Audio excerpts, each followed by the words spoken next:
One Show with Adrian Childs. And Christine Blakely, and today an actor of many parts. Parts described by some critics as metal detector ears. Trademark rubber lips. And a Danish pastry nose. All of which may explain why I'm sometimes mistaken for him. Martin Clunes is here.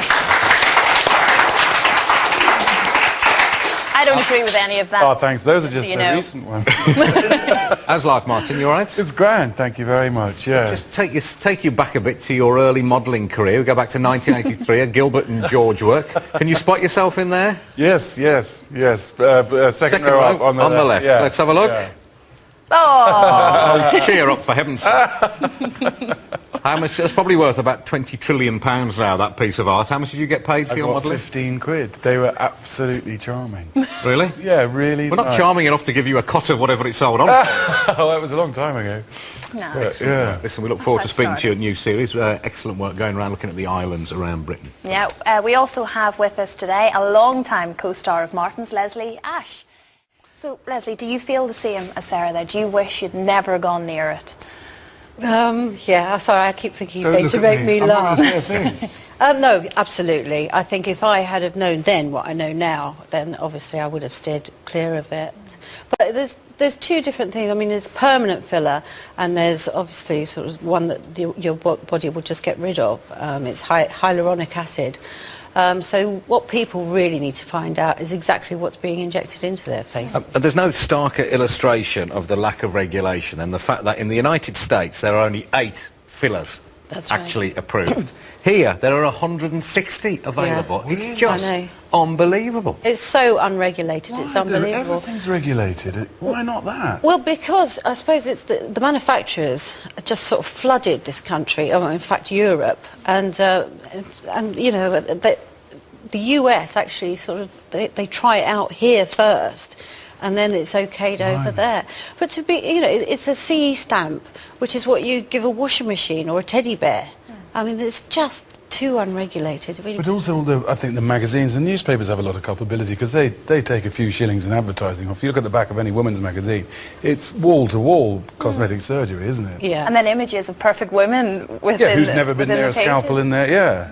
But you have to find out exactly who's actually putting it in your face. I mean, just because you're a doctor and you're in, you know, Harley Street or whatever, like in the backs of those magazines. Yeah, but then again, that's difficult. I mean, Sarah worked in the beauty industry, as we heard in the piece there, so you would assume that she would know more than I would, for instance. So how do you go about trying to make sure this person that's going to be injecting you... Well, again, it comes back to the manufacturers, because they send out someone from the company to train whoever's administrating it, and they don't have to be qualified at all.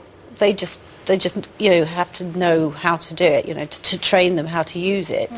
And so, you know, that's why it just gets so out of hand, really. So this isn't going to go away. In an ideal world, nobody would bother with this thing because it's ridiculous trying to keep yourself young, but it's going to happen more and more. There's no stigma attached to it. Celebrities will come out and quite openly say that they've had it done now. And it's cheap. You can get it done in a lunch hour, but also, you know, celebrities don't want to come out and say it because that's putting their hands up to say they've had it done. I mean, have you had it done? These weren't cheap, I can tell you. So I've heard. So would you have anything else done now? Because you've been held up an object lesson in what can happen when it goes wrong. I've always said I'd never say never, but obviously, I mean, you know, I do my homework, and I mean, the trick is to look as though you haven't had anything done. Obviously, mine was a mistake, and so was Sarah's, but it's very easy to have mistakes. Okay. Gosh, if you've got a story to tell us about cosmetic surgery on this kind of thing, we'd be fascinated to hear from you. bbc.co.uk/The One Show. Yeah. Men behaving badly. It's never going to go away, is it? Because we all loved it. And this is the first time you've actually had a chance to catch up in a while, isn't it? Brief moment at a party, Hi. But no, this is it. Yeah. We can see a clip now which aptly demonstrates the rather sophisticated level of comedy to be seen in this sitcom. Great stuff. I remember when I had my appendix out, it hurt so much. I thought they'd left a little burrowing animal inside. Nice, neat scar, is it? Yeah. Quite low down, just above your beak. Yes. Yeah. Can I see it? No. Okay. So can I do anything to help? You could show me a scar. It was quite risque at the time, but it seems almost quaint now, doesn't it? I said just above your beat. God, it was awful. It wasn't risque, was it? Really, it was just blunt. Oh, it was. Was it? Yeah. Was it? Yeah, I found it very risque, but you know, it was very much a boys' thing, wasn't it? You two were just amazing together.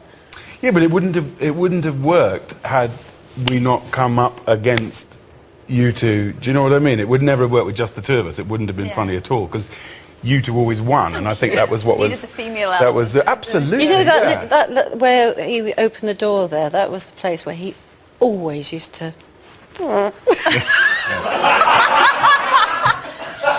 I've had corrective surgery for that. Of course, you're there and you're waiting, you know, to do the scene, and that Neil. couldn't go anywhere. No, it was you. I'll tell you why it seems kind of quaint, because it's men behaving badly was the theme of that, but there's been lots of kind of sitcoms which could have been called women behaving badly since, so women have been allowed to behave badly since then. Yeah, but it doesn't really work. You just look like a couple of slappers, really.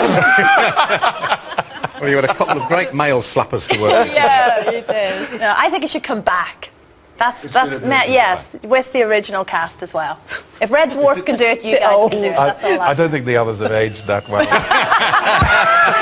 Oh dear. Well, if you were watching yesterday, you'll know all about our new man, Jamie Crawford. Part wildlife enthusiast, part photographer, part action man. Having seen him climbing trees to get close to squirrels, we were intrigued to see quite what he'd do to get near his subject today, a great bird of prey. Excellent work. Yeah, you've already sent in over 7,000 of your wildlife photographs. There were 3 categories, wasn't there? Beautiful, Yes. cute, and fierce. Yes. What should we start Beautiful. with? Let's Yeah. start with beautiful. You're describing me. Yes, of course, Mark. You're all three. Yes. Yes, beautiful. This one was sent in from Mark Baldwin. It's a beautiful It sea is beautiful. lion. Look at the light, look at the Over. water, look at the smoothness of its skin. Is that a seal? Sea lion. Lion. It's a sea lion. Sea lion. I hope so. That's Where does one stop and the other start? yeah, I'm not sure. That's another issue, actually, Martin. But anyway, I think it's hereby commission a beautiful. 5-minute item on that. Where does a sea lion stop and a seal start? Interesting point. Cute. I'll show you cute. Oh. Look at this. That, believe it or not, these little mites are stray dogs that Roscoe Campbell came across. He's from Northampton. Sure, let's just get them back on again. I don't want to lose them. I don't want to lose. Have another quick look at You those can two. give them home then, they're They stray. must have been adopted Why by don't you now. give them a surely. home? Yeah, you can. Finally, fierce. This one was sent in by Andy Sparks in London. A snowy owl. That is a fabulous photograph, isn't it? Very They're permanently impressive. fierce like that. Do you know they're really thick? Are they? Yeah, they're Oh, not wise at all because all their brain power's taken up with sight.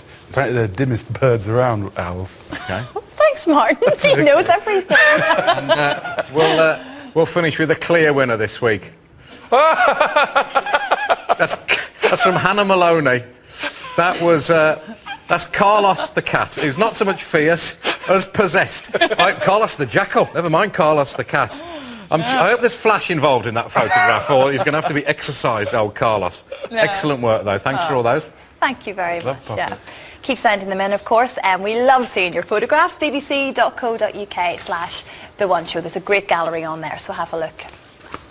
Martin's just made a documentary about the UK, specifically about the islands all around it. We'll get on to that in a minute. It captures the beauty of British scenery brilliantly and had us wondering why so few of us spend our holidays here. Only around 1 in 50 of us, for example, have seen fit to spend a holiday in another British town. Hardeep Singh Kohli wonders what it is millions of foreigners see in Britain that we just don't seem to get.